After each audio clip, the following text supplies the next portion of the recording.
opinions expressed on any program are those of the producers and/or the persons appearing on the program, and do not necessarily reflect the views and opinions of FRC Media, Bristol Community College, or the City of Fall River.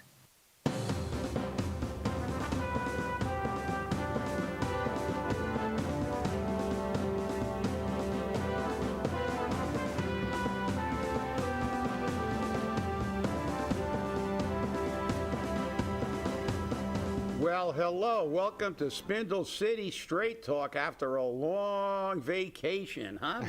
We missed all you guys. So it is Wednesday in the Riv after a council meeting and high tax council meeting.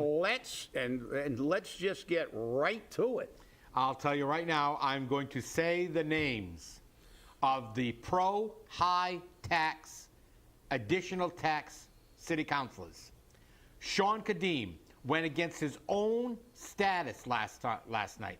If you remember during the Durfee project, he said we can't go into more debt, we can't go into more debt, we can't have a debt exclusion, we can't have this. He stayed with not having a debt exclusion, but he voted for more taxes. So there you go, Sean Kadim. Joe Camara didn't even waste any time. Didn't even get to the vote yet. He says, I'm supporting this. Right off the bat, I'm supporting this. Okay?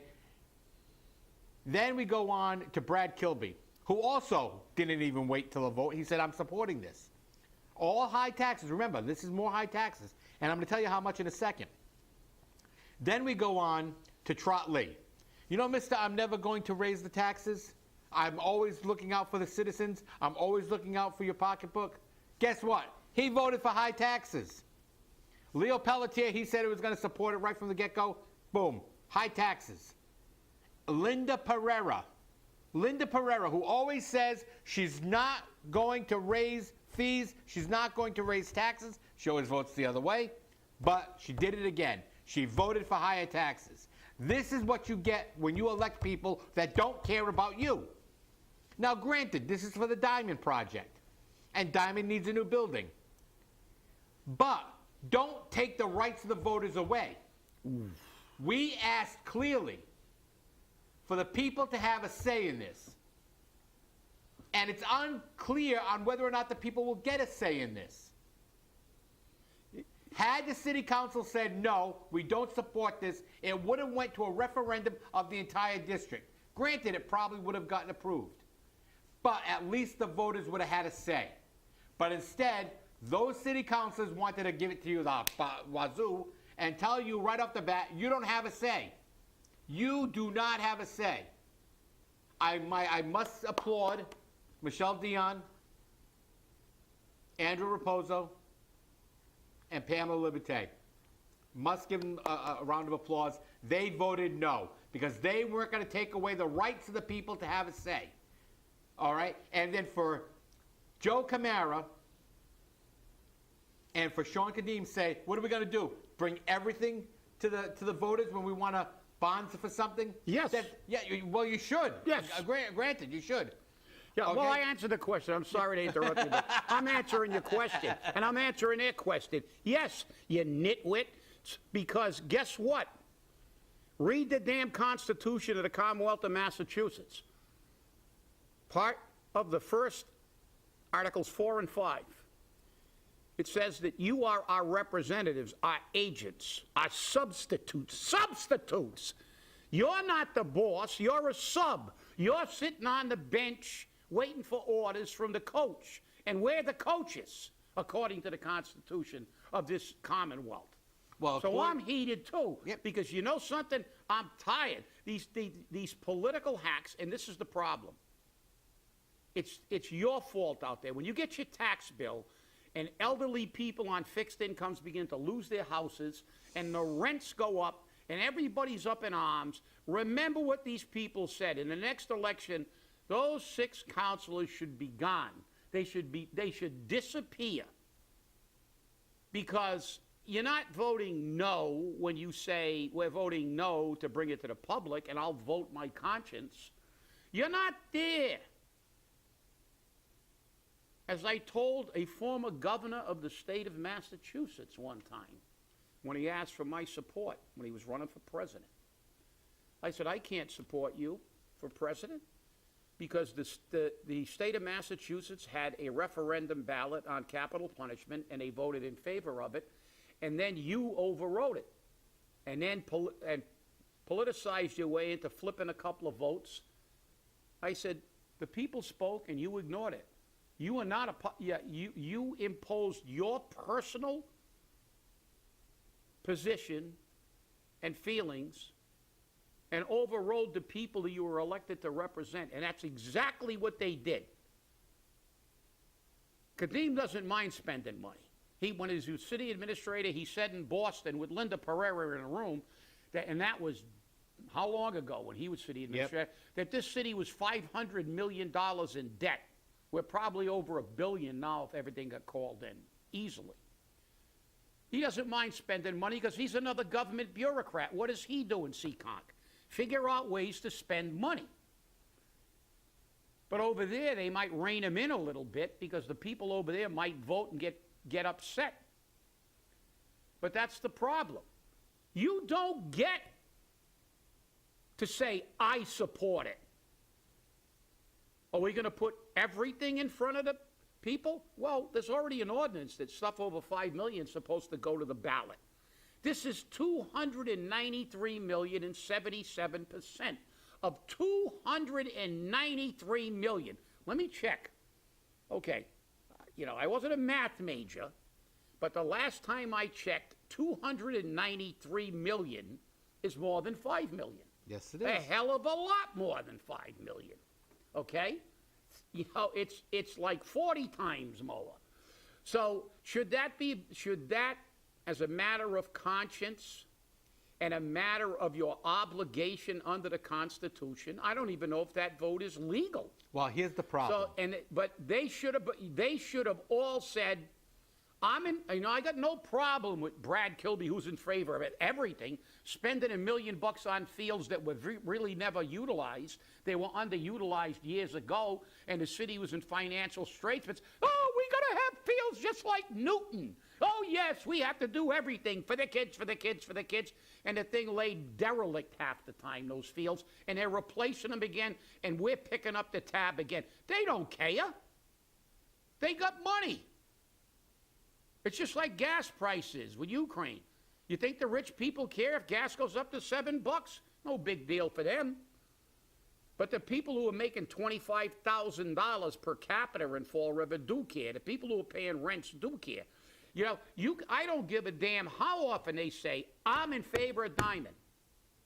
But I'm not in this seat to vote what I feel. I'm here to represent the people. And I think the people should weigh in on such a tremendous debt being imposed on them, especially in light of the fact that they're going to get another one with the Durfee School. So when your taxes come in, and it's going to be a giant deficit, and CJ's going to cover it, I'm heated too, CJ.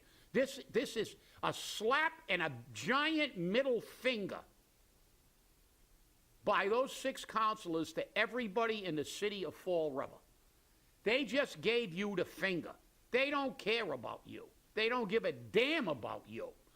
I'm in favor of it, and I'm going to give it to them. I'm giving them the money. I'm going to give them your money. That's it. Well, here's the problem. Nobody knows on whether or not the people of Fall River have a right to say no. And this is the problem.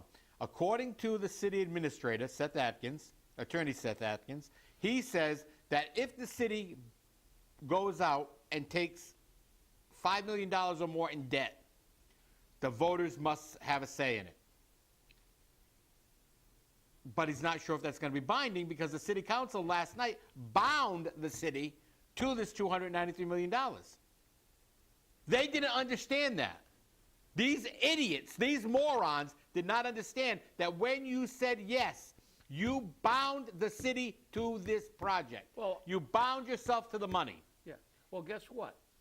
I don't have to be a lawyer. I've been in enough arbitrations. To me, this is pretty simple. And I know that he's on the city side. He's a politician. He's going to try to not, step on the city council. But this is pretty simple. If somebody tells you, CJ, listen, anytime you spend over $1,000 you've got to get my approval. Right. And you go out and say, somebody comes to you and say, CJ, you want to buy this for $2,000? And you go, okay, now you've committed to it.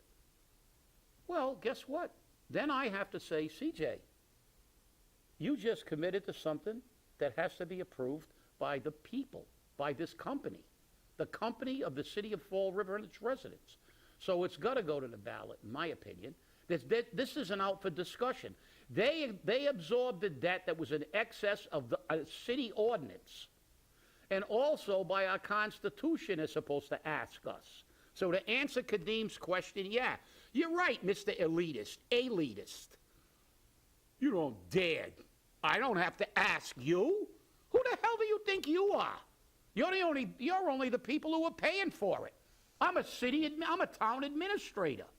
I'm a city councilor. This is my world. I don't represent you. Once you elect me, I'm the boss. That's not a representative democracy. Well, That is a tyrannical government. That is fascism. well, Seth Atkins said he believes that it has to go to the voters. But what happens if the voters say, no, we're not going to pay for it? The city's already obliged to pay for it because the city council said we're going to pay for it. Can we get the city councilors, the 6 who voted, to pay the debt? Wouldn't that be interesting? Because guess how much it's going to cost you for this new debt? Oh, enlighten me, please. $69 per 100,000, and they used 300,000 as their base, which is okay, except for the fact that houses are selling for $4 now. Yeah. So, at $400,000, and I'm rounding this off. Yeah, round it off. We're rounding it off. Easy numbers. Okay, easy numbers. You're talking about $280 more in your tax bill, not including the debt exclusion, Not including the tax increase. not including the tax increase. And the fee increase. That's right. And inflation. Right. And gas prices. Exactly. And bread prices. And here was- hamburger prices. And here was the funny thing. They said that the state will pay for 300 and change per square foot. But this project is going to be 600 and change per square foot. Yeah. And that is not covered by the MSBA grant. Therefore, we are on the hook for it. No reimbursement. No reimbursement on it. Yeah, but look, like I said, we are nothing more. This is why when people do not vote, and we have these abysmal turnouts, it infuriates me as much, if not more, than watching these politicians abuse their positions.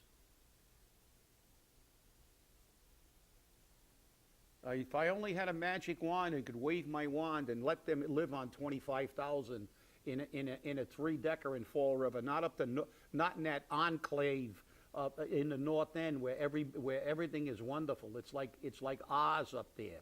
It's the land of Oz. Yeah, they all got money. They don't care. And the problem is that, and as you said, kudos, absolute. I'll give them a hand. And I'll give them a lot more than that. I give those 3 councilors credit for standing up and doing their job to represent the people of Fall River. I don't believe that those 3 councilors, especially, and we interviewed him yesterday. Yes. Andrew Raposo has shown that he likes to abide by the law. He has a perspective of private entities, private education. He made a great statement. He says, I listen twice and speak once. So he pays attention. He understands that this is a tremendous debt. He is the principal of a school where regular people go, not an elitist yuppie prep school. He's not the principal of Moses Brown or Providence Country Day.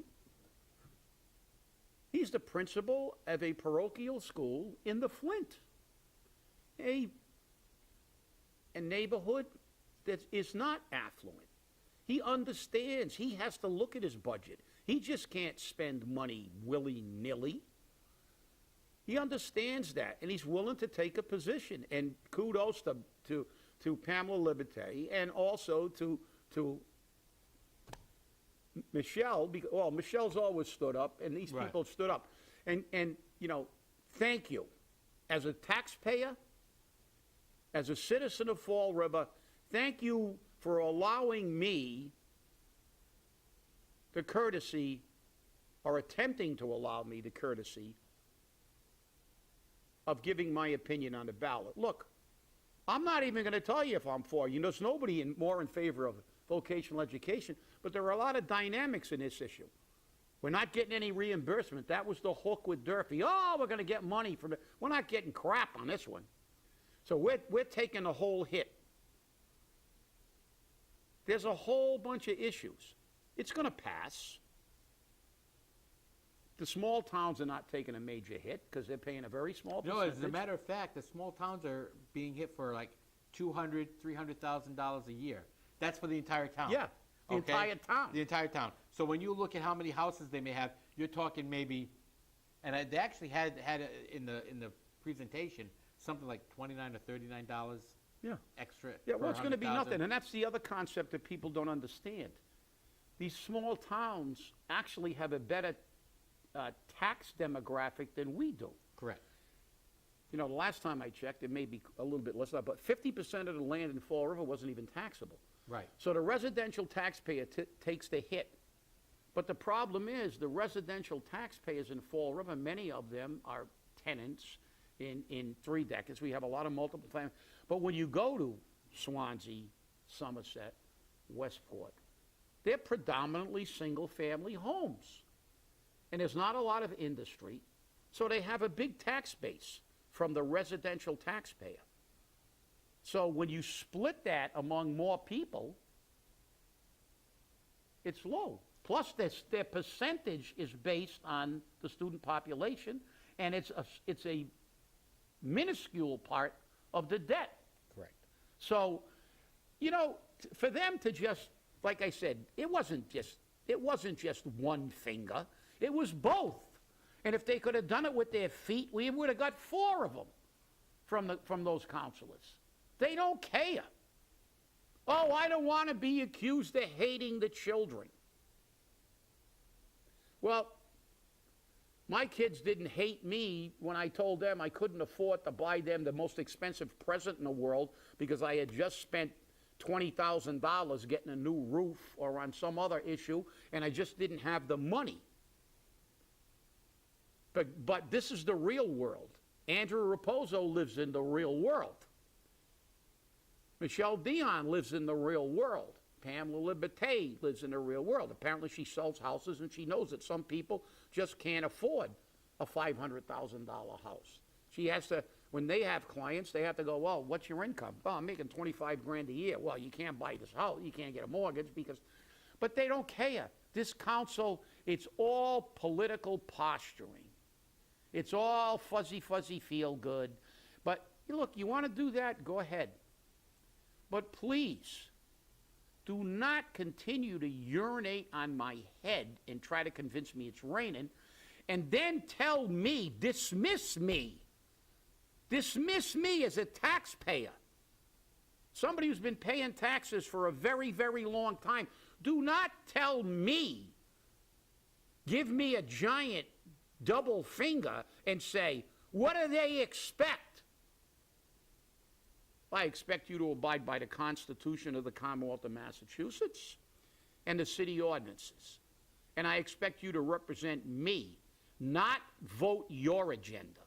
When you come for this kind of expenditure, look, you want to buy bottle caps and paper clips, be my guest. When you start spending hundreds of millions of dollars that require or may require debt overrides over our already out-of-control tax rate, you got a lot of cojones to make a statement like that, Kadeem. Well, Kadeem did say, and I'm going to be fair to him, he did say he does not support a debt exclusion or a debt override, as you put it. Just break the taxpayer with regular tax. Exactly. Put it in the budget. $6.5 million in the budget. And they said, but we've got stuff coming off our debt. We've got debt that's being, removed. We're paying it off.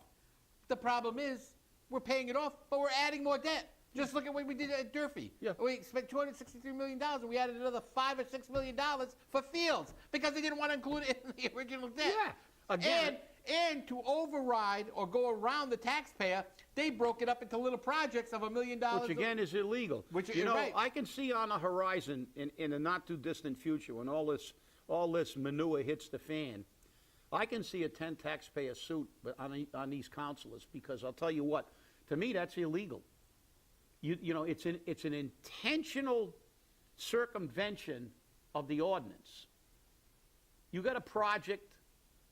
It's a project.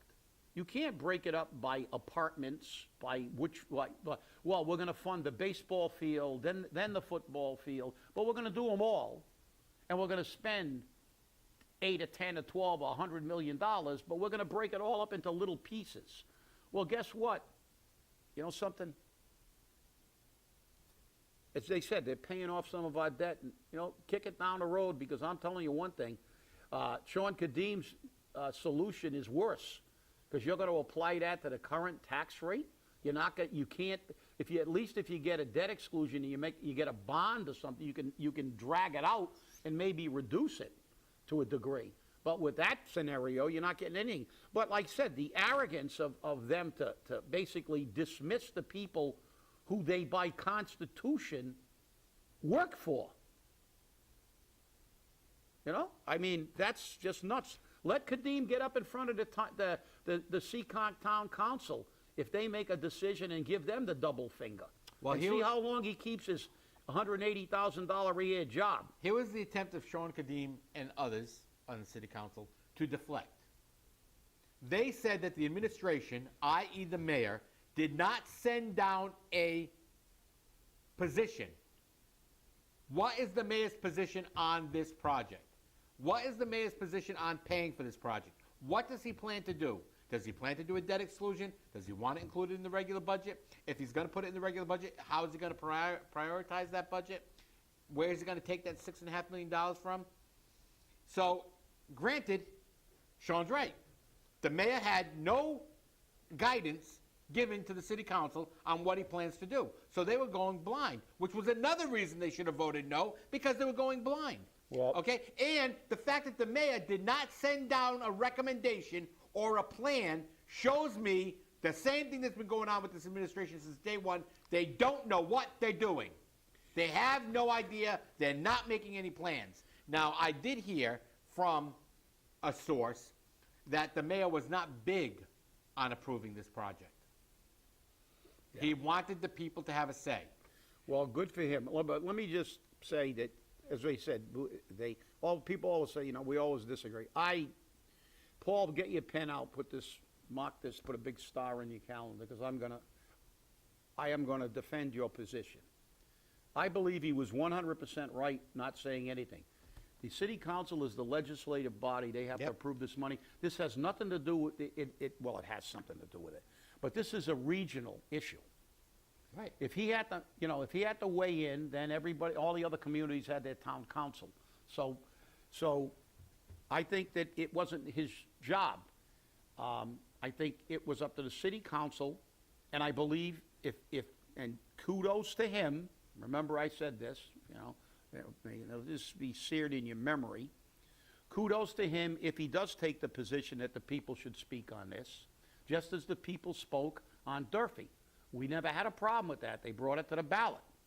And if he's got that position, good for you, Paul. That position that is, to me, the right position to take. And shame on a city council. It should have been irrelevant what the mayor thought. The city council should have said, I want the people to vote on this, and then we'll go from there. Turn it over to the people who we represent. This is a 77% of a $293 million price tag, and it is not our job. If you want us to be the Ways and Means Committee to fund this debt, first let the people say if we want the debt. Then if the people say they don't want the debt, well, then we can get in all these machinations about interpretations of laws and if we're outvoted and blah, blah, blah. But, you know, I think there is a process. But see, the problem is they talk about laws ordinances and a whole bunch of other things. I don't look at it that way. To me, the process begins with the Constitution, because the reality is this is supposed to be, even on a local level, a government of the people, by the people, and for the people. Not of the council, for the council, and by the council.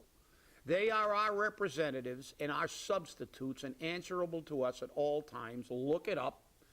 And the reality is they did not execute their duties as our fiduciaries. And remember, Somerset gave their people a voice.